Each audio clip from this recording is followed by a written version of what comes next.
আজকে আমরা যে বিষয়টা নিয়ে আলোচনা করব সেটা হলো পাপ থেকে কিভাবে আমরা মুক্তি লাভ করব।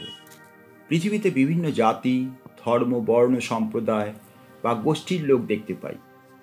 তাদের মধ্যে ভাষার ও ধর্মের বিভিন্নতা রয়েছে, কিন্তু তা সত্ত্বেও হিন্দু ধর্ম বা সনাতন ধর্মের মতো খ্রিস্টান ধর্ম, মুসলমান ধর্ম, বৌদ্ধ ধর্ম, পার্সি ধর্ম ইত্যাদি ধর্মের মধ্যেও কিন্তু পাপ এবং পুণ্যের কথা বলা হয়েছে।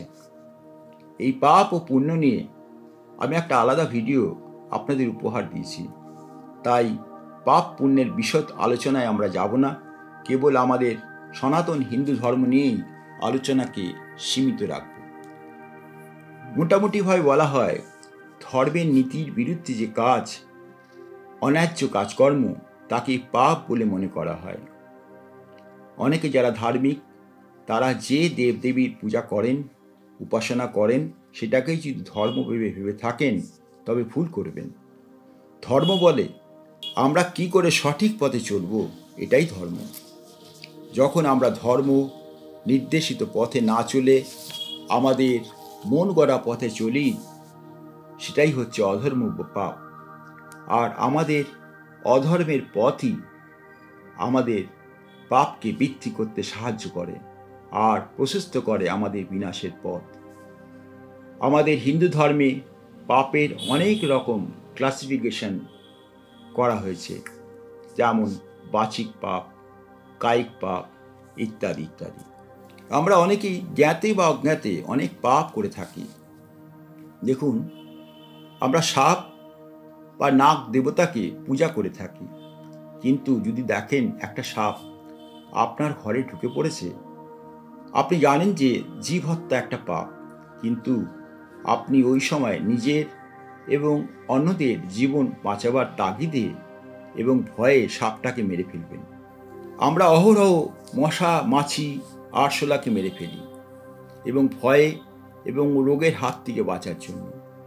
আমরা প্রত্যহ মাছ খাই, ডিম খাই, মাংস খাই, এগুলো প্রাণী জগতের প্রাণীর থেকেই উদ্ভূত। আমরা আমাদের জীবন ধারণের জন্য তাদের মেরে আহার করে থাকি। কৃষক জমিতে গাছ ও শস্যকে রক্ষা করার জন্য বিষাক্ত ওষুধ স্প্রে করে থাকেন।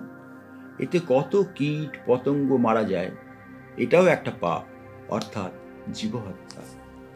আবার ভাবুন, একজন আপনাকে হিংসার বশে মারার জন্য অস্ত্র নিয়ে আপনার উপর ঝাঁপিয়ে পড়েছে, আপনাকে মারার জন্য। এক্ষেত্রে আপনি কি অস্ত্র হাতে নেবেন না?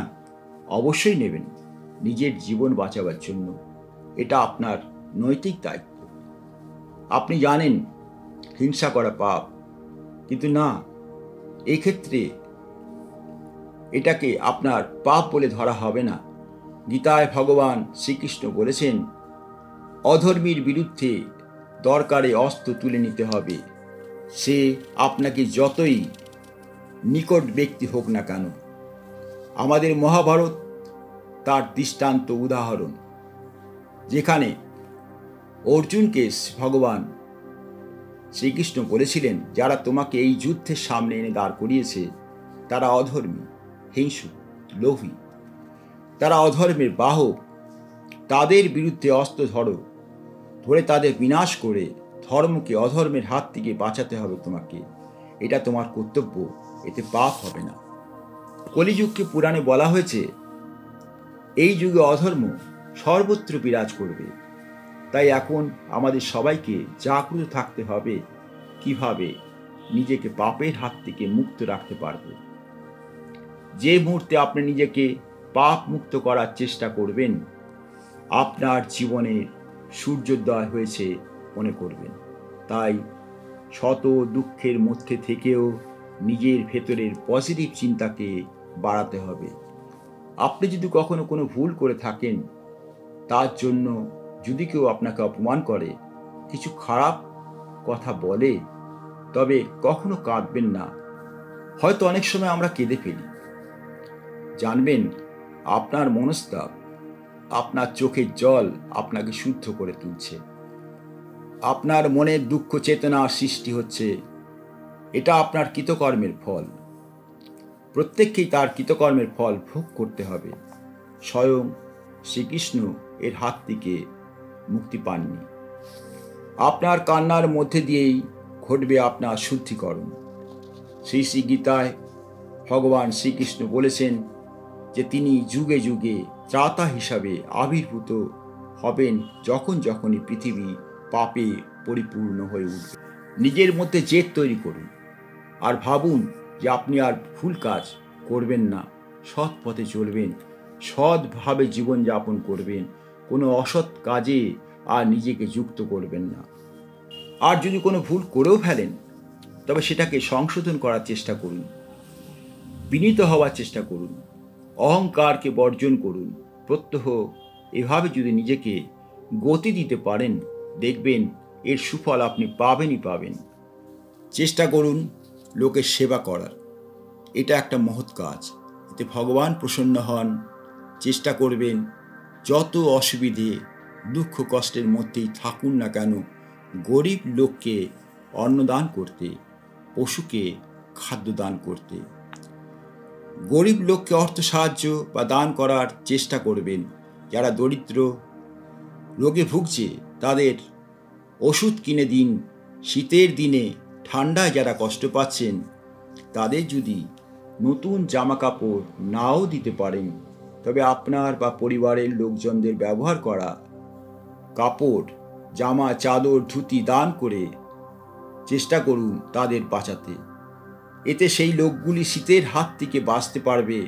ক্ষুধার্ত ব্যক্তি খাবার খেয়ে তার আত্মা শান্তি পাবে।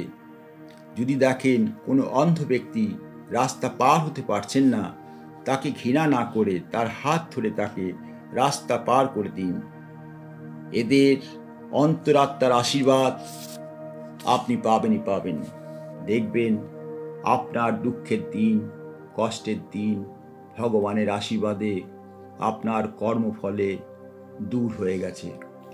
আর একটা অদ্ভুত জিনিস দেখবেন, আপনি যে অর্থ গরিব দুঃখীকে দান করেছিলেন সেটা 10 গুণ হয়ে আপনার কাছে ফেরত আসছে। এটা আমার দ্বারা পরীক্ষিত একটি সত্য। ভগবান কারো দান গ্রহণ করেন না, সেটা শতগুণ হয়ে তার কাছেই ফেরত আসে। এটাও দেখতে পাবেন যে আগে আপনার হাতে হয়তো টাকা পয়সা থাকছিল না বা টাকার যোগান ঠিক মতন আসছিল না, দেখবেন ভগবত কৃপায় সেটা দূর হয়ে গেছে। আপনার টাকা পয়সার অভাব আর নেই। তবে এটা মনে রাখবেন যে যখন কাউকে কিছু খাওয়াবেন, অর্থ সাহায্য করবেন, কাউকে কিছু দান করবেন, সেটা মন থেকে করবেন। মনে কোনো অহংকার রাখবেন না। আর এই দানের বা খাওয়াবার জন্য কোনো আশা বা প্রত্যাশা মনের মধ্যে আঁকড়ে রাখবেন না। যা করবেন শুদ্ধ মনে, শুদ্ধ চিত্তে, কোনো আশা না করে, তবেই সেটা যথার্থ দান হিসাবে স্বীকৃত হবে ভগবানের কাছে। আর পাপ বা পূর্ব কর্মফলের খণ্ড হতে থাকবে। ভালো কাজ করার জন্য সবসময় দেখবেন পয়সা লাগে না। যেটা দরকার হয় সেটা হলো আপনার ভেতরে ইচ্ছা বা প্রবণতা। শুধু টাকা থাকলেই ভাববেন না আপনার মধ্যে এরকম গুণ চলে আসবে। না বন্ধু, আসবে না। এর জন্য দরকার একটা শুদ্ধ পবিত্র মন, পবিত্র বিচারবোধ আর সেবার বাসনা। আমি অনেক ধনী ব্যক্তিকে দেখেছি যারা তার ছেলে মেয়ের জন্মদিনে বা অন্য কোনো অছিলায় বন্ধু বান্ধবদের নিয়ে আনন্দ ফুর্তি করেন।